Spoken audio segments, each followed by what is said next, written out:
morning students. This is 11th standard botany video class, video 12.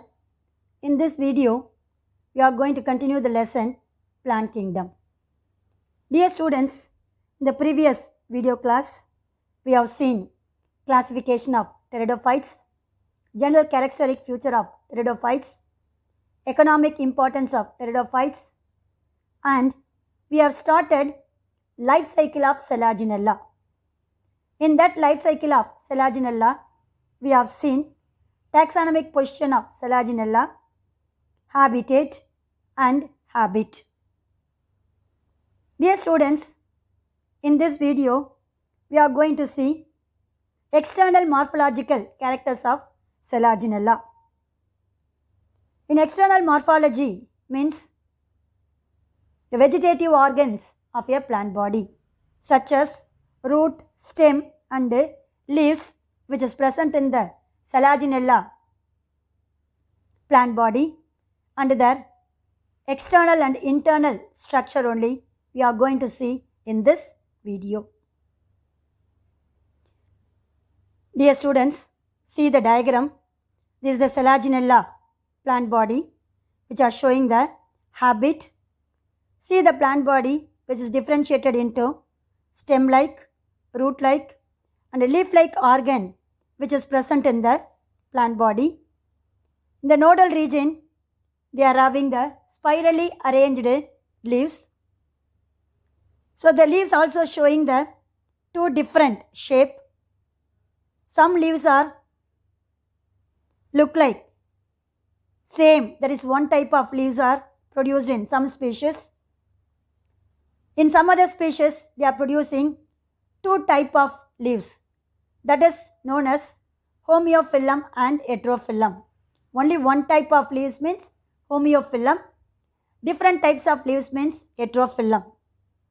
Then from the nodal region of the stem portion, they are producing a small slender root-like region which is dichotomously branching, arising from the node of a stem region and grow towards the soil. The function of the root is to absorb water and mineral salts, and also they are fix the plant firmly to the soil. Those root-like organs are known as rhizopore. Then another one, the point is noted here, that is cone. Cone or strobili. That means the reproductive organs are produced in the form of cone-shaped structure is known as cone or strobili. That means the leaves, whether it is megasporophyll or microsporophyll, based upon the size of a leaf, megasporophyll or microsporophyll. So the spore-bearing leaves are known as sporophyll. It is divided into megasporophyll and microsporophyll. So these megasporophyll and microsporophylls are arranged in the form of cone-like structure. That means they are combined together to form a cone-like structure is known as strobili or cone. So that is the external part of an Selaginella. Now, dear students, now we are going to see external structure of a root. So dear students, the primary root. What is the primary root? The root which is arising from the radicle of an embryo is very short-lived. That means its lifespan is very short. But the adult plant body which are producing adventitious roots from the nodal region of a stem. Dear students, in the previous video class I told you adventitious roots means root which are producing other than the radical region is known as adventitious root. In Selaginella also, the primary root which is produced from the radicle of an embryo has a short lifespan, so that adventitious roots are produced from the nodal region of a stem. So these roots which are arising from the dichotomous branching of the stem region are knot-like swelling present at the basal of the stem portion. Dear students, see the diagram. The root which are arising where the stem is going to be divided into two, that is dichotomous branching. At that region only the adventitious roots are arise and grow towards the soil to absorb water and mineral salts, and also they are responsible for the plant to fix to the soil, and also they are producing at the dichotomous branching of a stem or a small knot-like swelling present at the basal portion of a stem. In that region itself they are arising. See the diagram. The left side of the diagram, the root which are arising from the knot, a small knot-like structure which is black in color. From that knot region only they are producing the adventitious roots. The origin of root is known as endogenous in origin. What is endogenous in origin? The root which is arising from the pericycle region is known as endogenous in origin. So pericycle is a layer which is present inner to the vascular bundle, inner to the stellar region. Stele which consists of xylem and phloem.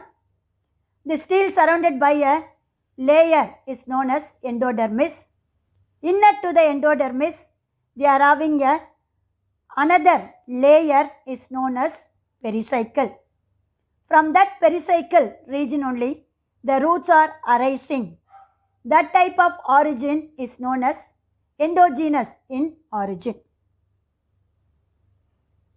So that is the external structure of root. Another one, rhizopore. So what is rhizopore? In most of the Selaginella species, a cylindrical shaped, long, unbranched, without leaf structure arise from the lower side of the stem at the point of dichotomy called rhizopore.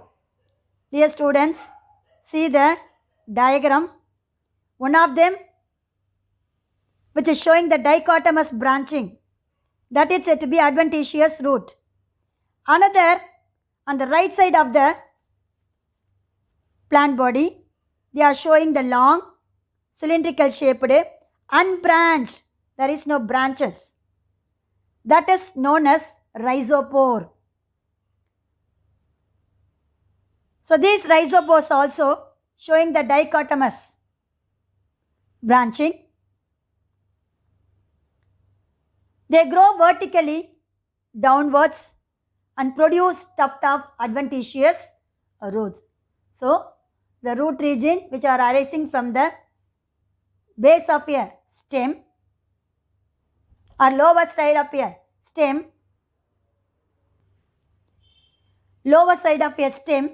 which grows vertically downwards and produce the adventitious roots. This is said to be root and rhizopore structure of Selaginella plant. Next one, stem. The stem may be erect, that means above the ground level and also straight, dichotomously branching. So each and every stem portion divided into two, or sometimes it may be prostrate, that means horizontal to the ground level with a number of lateral branching. So some plants they are look like straight, or some plant which are grows horizontally on the ground region is known as prostrate. The prostrate stem divided into two regions. dorsal side as well as the ventral side. So that's why in the previous para, that means rhizopore para, we have seen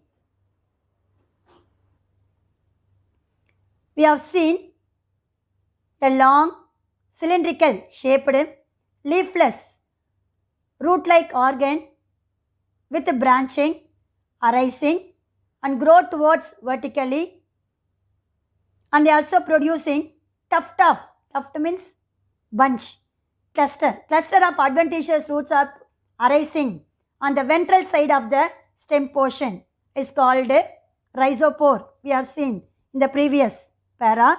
That's why they given the prostate stem is dorsiventral. Prostate means the stem goes horizontal to the ground region, is known as prostate stem, with producing lateral branches. These stem portions are shows dorsal view as well as the ventral view. Next one, leaves. Dear students, in Selaginella plant, the leaves are very small. That's why they are known as microphyllous. Micro means very small. Phyllis or phylum means leaves. Leaves are very small. And also sessile. Sessile means absence of stalk. Stalk is absent. Like kambu abin sollu. Stalk is absent and simple leaf. A small midvein is present at the center of your leaves.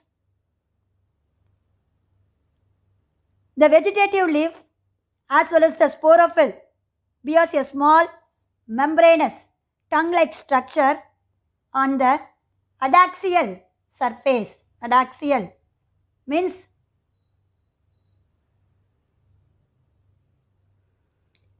dear students, the vegetative leaves, what's the vegetative leaves? They do not take part in the reproduction, as well as, that means, and another leaf is known as sporophyll leaf. That means spore bearing leaves are known as sporophyll.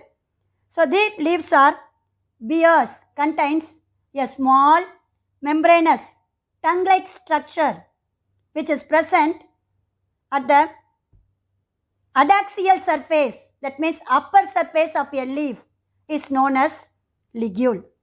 Dear students, kindly mark it down in your textbook. Is an important 2-mark question. What is ligule? In the vegetative leaves as well as the sporophyll leaves, they contain small membranous tongue-like structure present on the adaxial, that means upper surface of a leaf, is known as ligule. Then the basal part of a ligule possesses a small hemispherical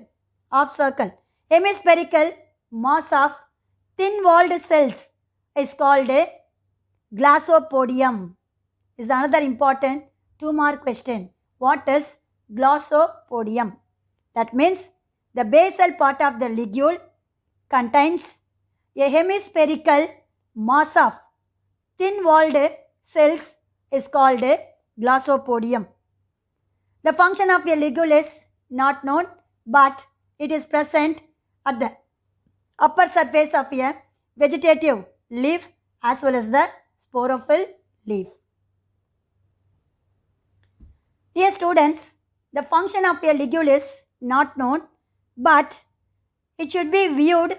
They are doing water absorption, secretion, and prevent the external damage of a shoot, that is said to be desiccation. So this ligule is associated with water absorption. It's not directly doing, they are associated, that means joined with other organs. This ligule is doing water absorption, secretion of some substance, and also prevent the stem portion or shoot from the external damage. That is known as desiccation of a shoot. In some other species of Selaginella, members contains homeophyllum type of leaves, that is same type of leaves which are arranged in a spiral manner.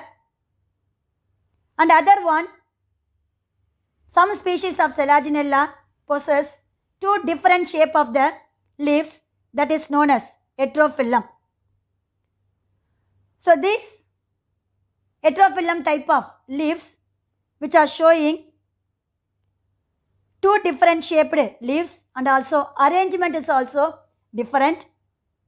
Two dorsal rows of small leaves known as microphyll, and two ventral rows of large leaves known as megaphyll. So the dorsal rows, two dorsal rows which is smaller in size, known as microphyll, and two ventral rows of large leaves known as megaphyll. I already told you micro means small, phyll or phylum means leaf. So the shape of the leaf is very small. The arrangement is also different. What is the different? Dorsal, two dorsal rows of small leaves known as microphyll, two ventral rows of large leaves known as megaphyll. So these are all the two type of leaves which is showing the homeophyllum type of subgenera in Selaginella. In the homeophyllum means there is no variation. They are showing only one type of leaves. So this is said to be external structure of Selaginella, that is root, rhizopore, stem and leaves. Now we are going to see internal structure of root, stem, rhizopore and leaves. First we are going to see the internal structure of a root. The outermost layer of the root is known as epidermis.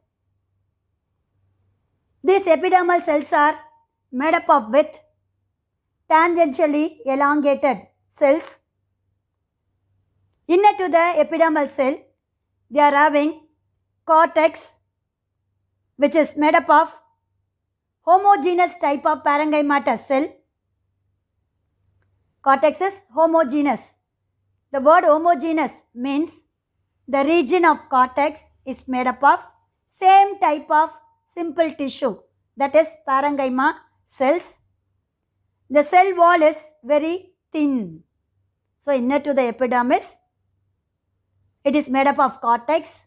Cortex contain homogeneous type of thin walled parenchymatous cell.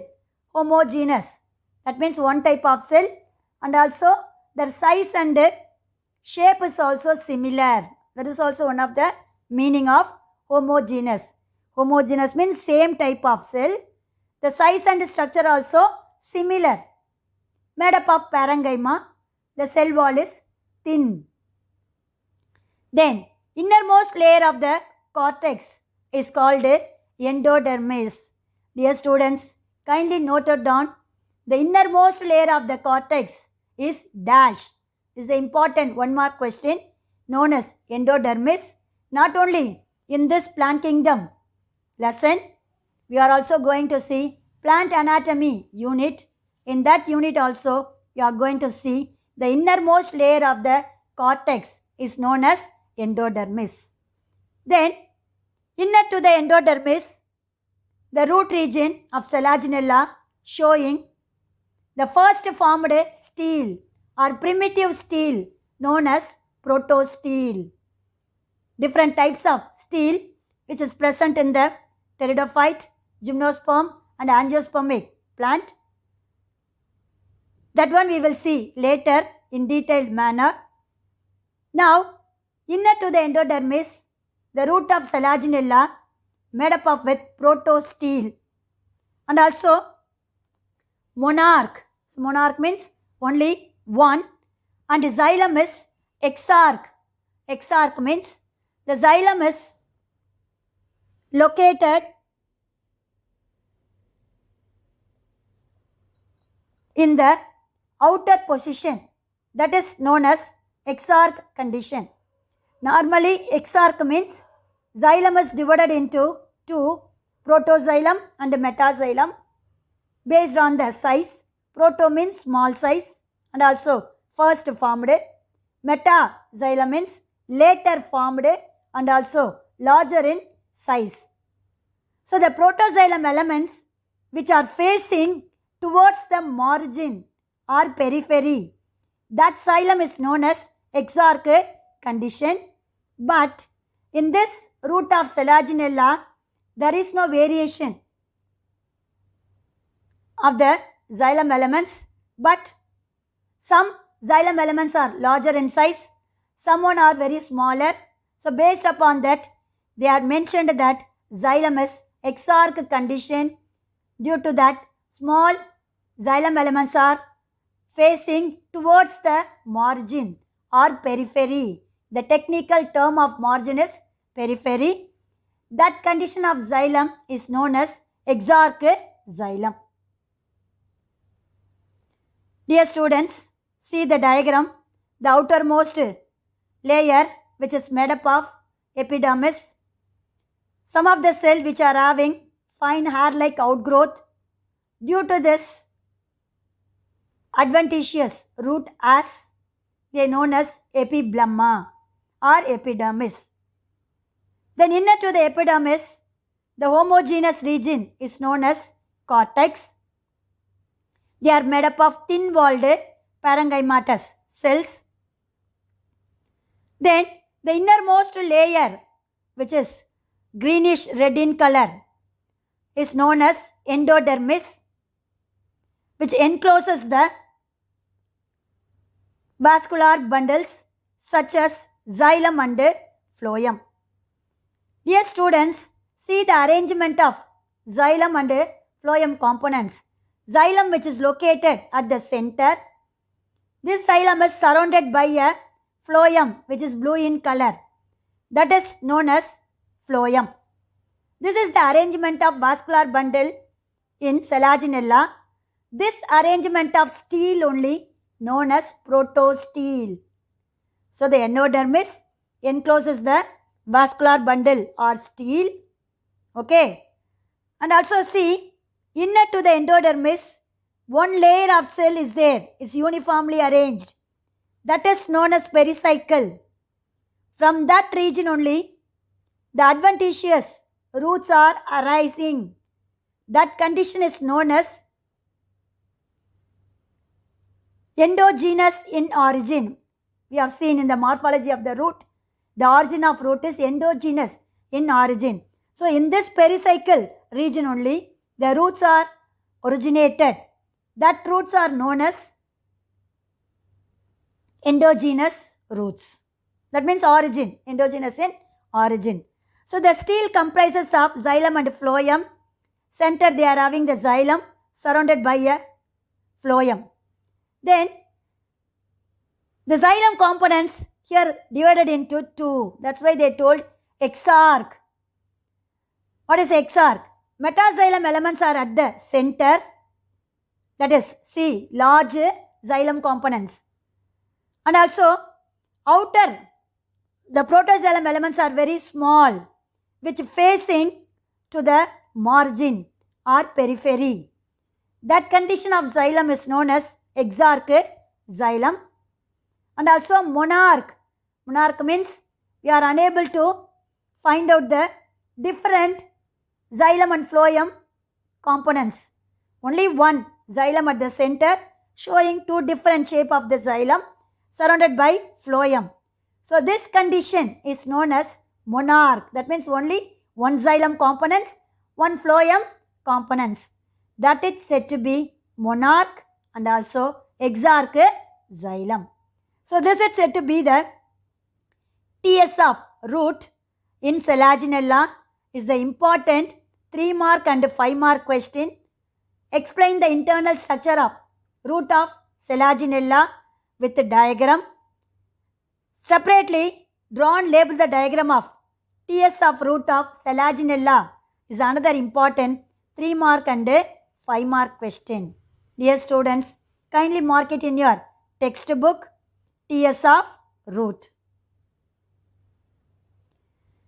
Dear students, next we are going to see the Internal structure of rhizopore. What is a rhizopore?